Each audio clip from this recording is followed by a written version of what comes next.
Okay, day 193, part 4. Usually I throw something in on the fourth one of the day. It's kind of a summary of everything I've learned from all the great researchers out there, and there's a lot of people that I've met personally, and then there's a whole bunch of people all over the world that I've never met, and I say thanks to everyone. I guess 9/11 Body Snatcher, who did all the metadata, fantastic work. But I usually throw a little bit of a mystery out there. I don't say everything. I throw something out there, sort of like a daily crossword puzzle.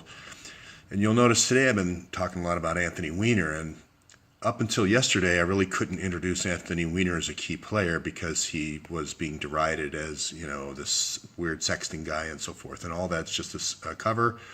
He's actually quite a smart guy, and he will come back.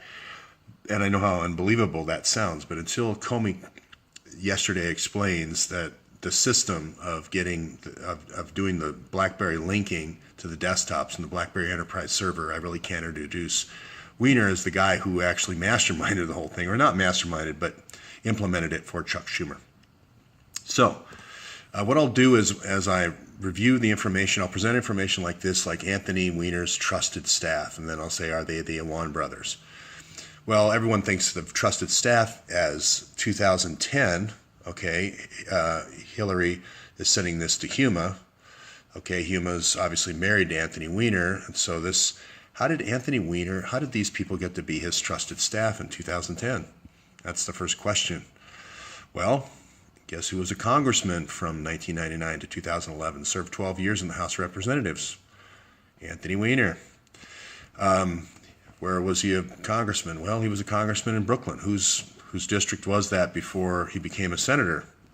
Chuck Schumer. Where's Hillary's headquarters for re-election? Brooklyn. So now you know why I was in Brooklyn last month, driving all over. And that's the key. Originally the guys came in through Anthony Weiner. There's going to be one, Debbie Wasserman Schultz is kind of be the cover, but Anthony Weiner is really going to be the handler for the Awans all through this phase.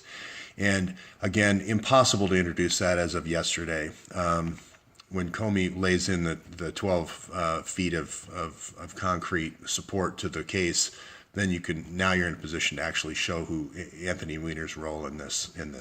And by the way, somebody did get it. All during the day, when people are commenting and they're on the right trail, I'll do ...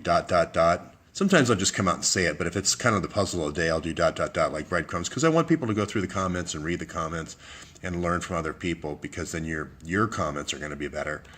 And so I've been saying the Awan brothers have worked for 31 different Democrats, and there was 20 burglaries. Many people have mentioned all along the way that it's actually 80 Democrats they've worked for. So it's been many, many more than just 31 Democrats. There's 31 Democrats left in the House of Representatives. The other 49 have gone on to being state governors, like Terry McAuliffe, or Chuck Schumer has gone on to be senator, et cetera. I don't think the Awan's ever worked for Chuck Schumer, but there's a good question. I don't think Omar was here before 1999. So all kind of goes back to the Gulen thing, Gulen movement and so forth. We won't go into that right now. I'll leave more out right now.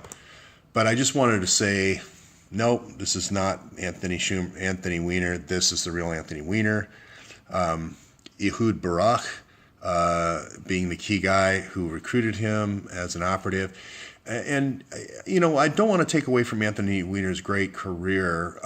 This is all this whole cover story has obfuscated all the stuff he's done.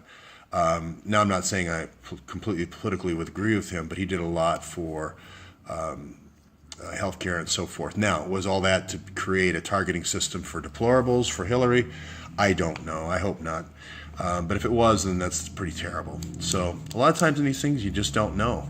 Now, I knew about the connection to Ehud Barak. Everybody mentioned how good of friends he was with Mark Rich, Avi Braverman, and so forth. So all this is coming out. But again, as a Jew, you can't come out and say this right off the bat, because then it sounds like you're somehow, jealous or whatever.